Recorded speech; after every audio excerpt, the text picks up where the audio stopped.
La puissance absolument phénoménale de Chebek et aussi de Harald, la relation entre Barbe Noire et Baggy et surtout un foreshadowing absolument de taré de la part de Eiichiro Oda. On va parler de tout ça dans la critique analyse du chapitre de la semaine, le chapitre 1155. Bon, je préfère vous prévenir tout de suite, cette critique analyse, je sais pas du tout comment je vais la faire parce que j'ai le cerveau qui est encore absolument dans le flou et surtout Eiichiro Oda nous a balancé des trucs absolument de dingue qui n'étaient pas prévus. Parce que on va remettre un petit peu dans le contexte. Je pense que certains ont complètement oublié, mais à la base, ce flashback, il sert à quoi? Il sert à expliquer comment Harald est mort et ce que Loki a fait. Sauf que ici, on se retrouve sur un flashback non pas de Loki, mais de Chebek ou Xebec, enfin vous savez de qui je veux parler. Et c'est ça qui est absolument dingue et Eiichiro Oda arrive à nous replacer les mêmes ficelles et on est encore surpris. Chebek, c'est un Oden. En gros, il nous avait amené sur une mauvaise piste. Il y a eu énormément de théories comme quoi que Chebek serait un mec complètement faible, qu'il serait comme une sorte de Baggy. Tout ça dû à quoi? Par rapport à sa présentation et aussi à la double page qu'il y avait eu à un moment où on voyait l'équipage qui s'en foutait totalement de Chebek, qui contredisait les ordres de Chebek. On voyait que c'était une relation totalement inversée par rapport à Gold dit Roger. Justement, Roger, on va en parler juste après. En gros, ce qu'on a ici, c'est que, comme je l'ai dit, on a une Oden à travers quelques pages en nous montrant des trucs absolument incroyables. Ce personnage, Chebek, est l'un des préférés de tout le monde. Il y a un retournement de veste qui est absolument phénoménal et je lis sur les réseaux aussi, il y en a beaucoup qui disent que en réalité Chebek c'est lui le boss, c'est lui qui aurait dû être le seigneur des pirates et ce n'est pas Goldie Roger. Alors qu'on remette bien les choses en place, hein. Il y a eu des événements qui vont se passer plus tard à God Valley. Goldie Roger a réussi à battre Chebek. Je ne sais pas si on va le voir dans ce flashback parce que encore une fois on est à travers une sorte de narration de Eiichiro Oda à travers les yeux de Loki. Déjà au niveau de l'attaque, on a une attaque de Chebek sur Loki, on remarque que c'est la même attaque qu'a fait Goldie Roger et je pense que peut-être que d'un point de vue puissance, autant le dire concrètement, peut-être que Roger et Chebek étaient peut-être de niveau égal. Ce personnage est absolument dingue déjà d'arriver à parler à Im-sama. Im-sama, normalement on a l'impression que personne peut lui parler. Il ou elle, on va dire Yel, Yalibu a réussi à tuer un doyen. Alors encore une fois c'est peut-être par rapport au fait que il ou elle, Yel, je vais pas y arriver, a donné une partie de sa puissance et comme il a repris a repris une partie de sa puissance qu'il avait donnée à Saturne, c'est pour ça que Saturne est mort. Mais normalement la pièce fleurit, la salle fleurit, personne peut y aller. Et là, Eiichiro Oda nous fout une case absolument incroyable où tu as Xebec qui est là avec un flingue en train de parler à Imu. C'est exactement la même chose que quand on avait vu Shanks ou son frérot parler au doyen. C'était quelque chose qui était absolument impossible à imaginer. Et là, on est un niveau au-dessus car c'est dans une zone que même les doyens, je sais même pas si eux peuvent y avoir accès. C'est-à-dire que le mec, Xebec, il a été à Marijoa déjà une première fois avant de devenir pirate. On sait qu'il va devenir pirate justement après. Donc quel est son rôle concrètement? Est-ce que c'était un roi ou est-ce qu'il est venu en mode peut-être dragon ou comme les révolutionnaires en mode sabot? Je ne sais pas du tout. Encore une fois, il y a énormément de flou au niveau de ce personnage. En vérité, cette critique analyse, elle est en train de partir en live parce que j'ai tellement comme idées dans la tête qui sont en train de germer que je ne sais pas si je vais pouvoir suivre le plan. Tu vois, même ça, qu'on est Chebek avec un flingue qui est en train de parler à Imu, on ne sait même pas si Goldie Roger aurait pu le faire. Et je ne veux surtout pas qu'on sous-estime Roger, hein. Si Roger a réussi à battre justement Chebek, c'est aussi parce qu'il y avait Garp qui était aussi présent et peut-être que comme l'équipage qui va avoir plus tard effet avec le Davy Backpack. D'ailleurs, on comprend pourquoi une partie de son équipage n'avait aucun respect pour lui. C'est parce que justement, ils ne sont pas venus d'eux-mêmes, comme par exemple c'est fait au niveau de l'équipage de Roger ou l'équipage de Chance ou l'équipage de Luffy. C'est des personnes qui viennent d'eux-mêmes dans l'équipage parce qu'ils partagent un rêve ou une vision avec leur capitaine et qui vont tout faire pour leur capitaine. Les autres sont venus parce qu'ils ont perdu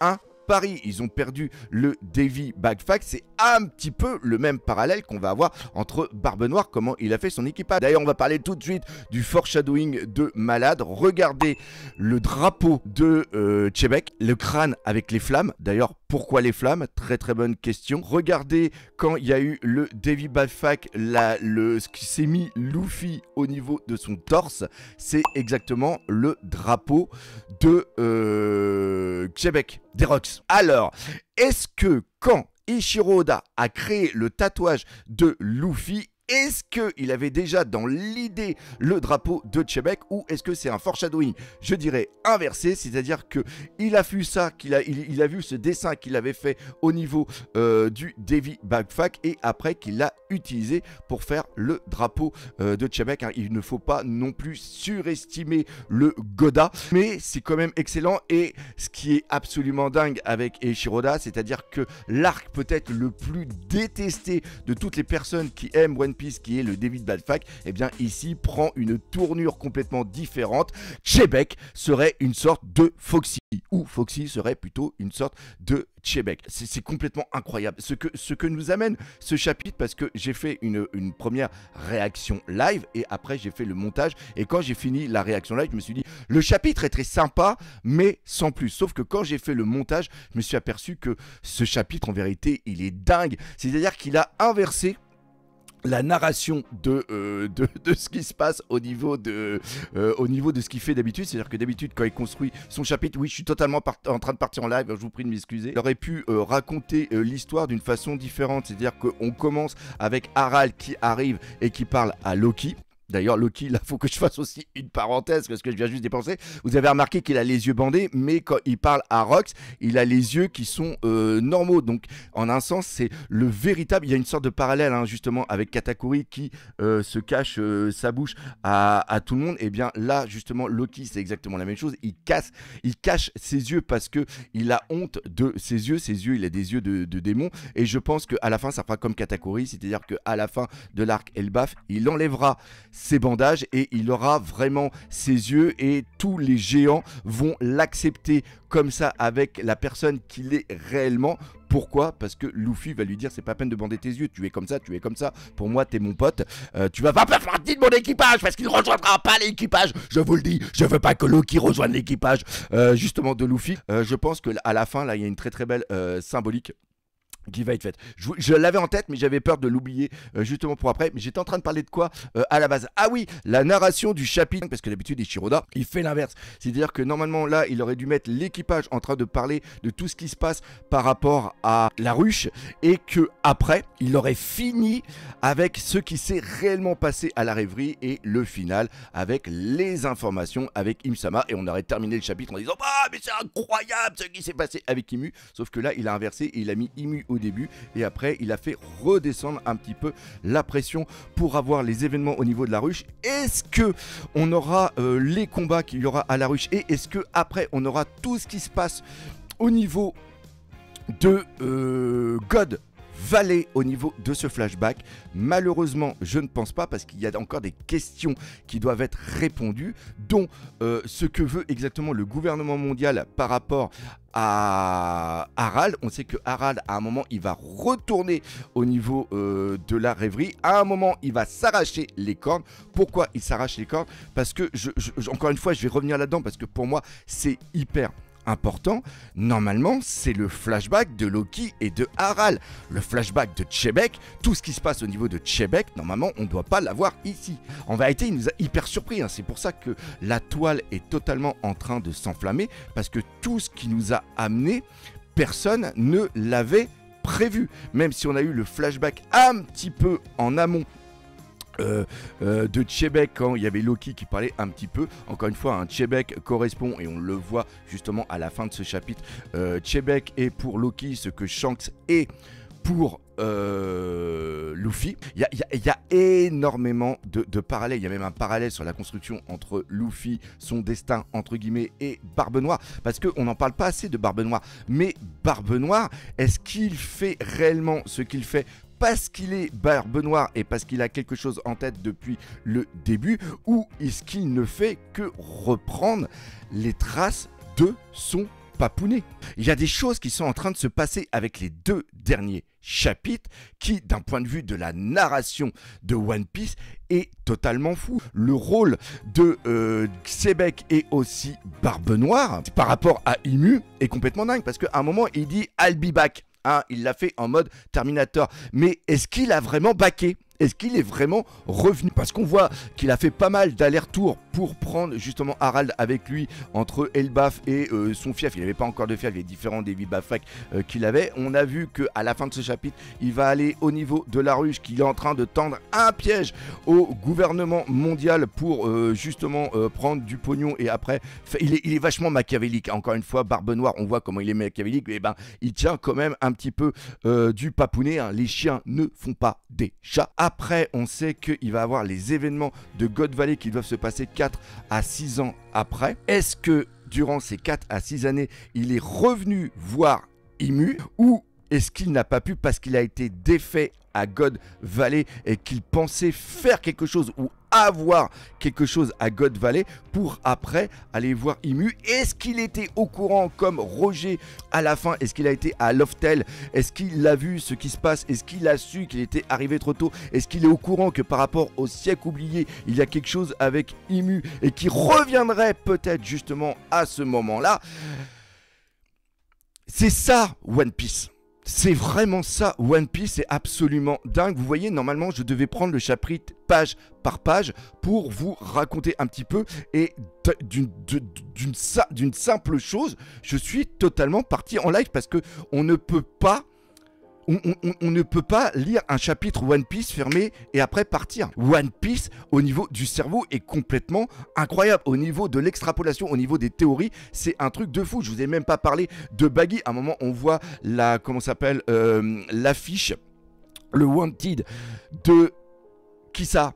De Chebek, justement. Il y avait eu aussi, la dernière fois, par rapport à son œil et par rapport à sa langue, un petit rapprochement qui a été fait avec Baggy. Est-ce que Baggy serait le fils aussi de Chebek, et donc ça voudrait dire le frère ou le demi-frère de Barbe Noire? Personnellement, je ne valide pas cette théorie, mais Eiichiro-Oda, il est capable de nous emmener dans différents endroits, mais à un moment, il peut nous l'annoncer. Baggy, alors est-ce que Baggy, lui, est au courant de certaines choses et connaît l'histoire de Chebek et veut aussi être comme lui? Parce que l'équipage de Baggy, c'est exactement comme Chebek, sauf que lui, c'est involontaire. Les gens viennent dans son équipage parce qu'ils pensent qu'il est quelqu'un. Il y a le truc aussi de l'amiral Chebek, là, tel qu'il est présenté. Et encore une fois, les pro-amiraux, mon Dieu, qu'est-ce que j'ai mal pour vous. En plus, moi aussi, j'aime bien les amiraux. Donc, voilà, ça me fait un petit scrogneux. Il y a un amiral qui est mort au niveau de là-bas, de la rêverie. C'est pas n'importe quoi. Qu'est-ce que t'as fait, Eiichiro-Oda? Pourquoi tu nous tues des amiraux? C'est pas gentil, des amiraux. Oui, enfin, un amiral, il les a pas tous tués. Est-ce que aussi, pareil, l'amiral, est-ce qu'il est pas mort en voulant protéger des citoyens, en voulant protéger quelque chose, et vu aussi qu'il a la rêverie et qu'il peut pas utiliser la totalité de son pouvoir, parce que sinon, il détruirait aussi Marijoa? Est-ce que la puissance que pouvait mettre justement en place l'amiral, est-ce qu'il ne pouvait pas se combattre à la pleine puissance, et c'est aussi pour ça qu'il est mort? Est-ce qu'il s'est sacrifié justement pour protéger quelque chose? La question à 100 000 berries. Que foutent ces putains de chevaliers divins? Mais ils servent à quoi? Ils servent à quoi? Dites-le moi, quoi ils servent, ces chevaliers divins? Il y a plein de bordel au niveau de Marijoa et ils interviennent pas. Mais bordel, c'est quoi? En plus, Chevalier Divin, il y a aussi Gunko que j'ai pas parlé. Mais c'est quoi ce chapitre? Mais c'est quoi ce chapitre? Ah, j'ai la tête qui est complètement folle. Donc oui, il y avait aussi le petit Gunko qui était là. Est-ce que Gunko était la servante? Est-ce que la servante de maintenant, c'est encore Gunko? Est-ce que Gunko, à un moment, est passé Chevalier Divin et c'est une autre personne qui a fait Gunko? Est-ce qu'il y a un lien particulier entre Gunko qui permet justement à Imu de pouvoir prendre son pouvoir? Quel est le rôle aussi maintenant par rapport à Brook? Mais bordel! Vas-tu nous donner des réponses, s'il te plaît? Je suis en train de péter les plombs en train de faire cette critique analyse. Mais merde! On n'a aucune réponse. Plus je bosse. J'ai pas dormi cette nuit. J'ai pas dormi cette nuit pour faire cette critique analyse. Et en vérité, il n'y a aucune réponse. Ça me fait chier. Voilà, je vous le dis carrément, je suis en train de péter les plombs en live. Et on va regarder ce qui s'est passé dans le chapitre. Bon, alors, oui, il y a aussi eu le combat entre Harald et Chebek avec cette case absolument dingue et le Haki des rois. Est-ce que le Haki des rois est héréditaire? C'est-à-dire que vu que Harald est le papounet de Barbe Noire, est-ce que ça veut dire aussi que Barbe Noire a aussi le Haki des rois? Ça a tout balayé sur un rayon de 5 km. Mais j'en reviens à ce que j'ai dit tout à l'heure. Ils sont à Marijoa. Il y a une attaque entre deux personnes qui rasent tout sur 5 km et il n'y a aucun fucking Chevalier Divin qui intervient. Non mais Oda, des fois tu fais des trucs super bien, mais des fois je me pose des questions. Donc voilà. Et on va parler de l'équipage aussi, il a détruit la porte, il a piqué un bateau au niveau de comment ça s'appelle, du gouvernement mondial. Il a pris plein de... Ah oui, très très bonne question aussi. Non, c'est pas une question que vous vous posez, mais c'était une question que je m'étais posée. Vu qu'il a fait le Davi Bad Fact, est-ce qu'il a recruté Big Mom à travers le Davi Bad Fact? Et Kaido, on sait que Kaido, c'est pas à travers le Davi Bad Fact, parce que Kaido a été recruté avec justement Barbe Blanche, Shiki, qui est justement quelqu'un de Wano Kuni. Et on a aussi les différentes personnes. On va parler un petit peu de l'équipage. On va essayer d'être sérieux au moins 5 minutes. Shiki, alors c'est un Yakuza. Donc encore une fois, les Yakuza, on a vu que c'était introduit au niveau de quoi? Mais au niveau de Wano Kuni, bien sûr. Yakuza. Shiki deviendra le Lion d'Or. Henrik 21, si tu regardes cette vidéo, coucou. Je t'adore, je t'aime, voilà. Donc Shiki, canon, ça c'est cool. Miss Backing, donc ça justement on l'avait vu. Buckingham Stussy. Après on a Don Marlowe qui vient de West Blue. Alors faut savoir que West Blue c'est aussi là d'où vient Capone BG. Et on a Don Marlowe qui justement est une référence à Marlon Brando qui a fait le parrain. Après on a Edward Newgate, bien sûr. On a Oshoku, il nous balance ça comme ça, qui ressemble énormément à Caribou. Est-ce que ça serait le paponnet de Caribou qui s'est fait détruire par Barbe Noire durant les événements de Rocky Port où il y avait l'eau et il y avait aussi Kobe. Les événements de Rocky Port nous ont été introduits au niveau de Punkazar. Ganzui, hein, je vais le prononcer comme ça, qui est justement le zombie qui va être utilisé par Moria à un moment, qui lui est un contrebandier. Ça c'est l'équipage, encore une fois, hein, c'est l'équipage de base au niveau de Chebek. Et ils sont avec Harald. Il y a quand même une bonne relation entre Harald et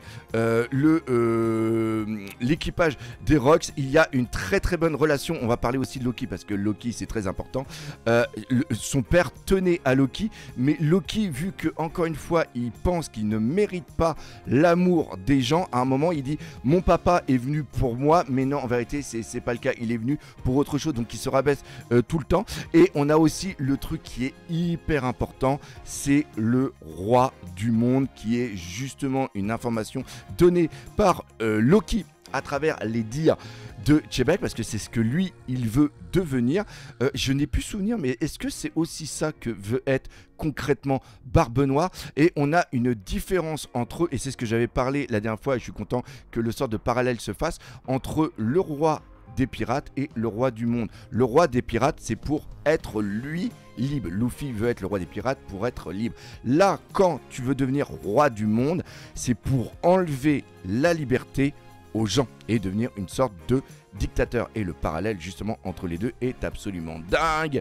Et encore une fois, par rapport à comment ça se termine avec la ruche, on a eu un petit Im-sama qui perd un petit peu de sa grandeur par rapport à ce qui se passe avec... Comment il s'appelle, Chebek. Bref, un chapitre absolument de dingue. Et moi, je suis content qu'il y ait une pause parce que je vais pouvoir enfin me reposer. J'espère que vous aurez apprécié cette critique analyse. N'hésitez pas à laisser des commentaires. Et nous, on se donne rendez-vous pour le prochain chapitre, le 1156.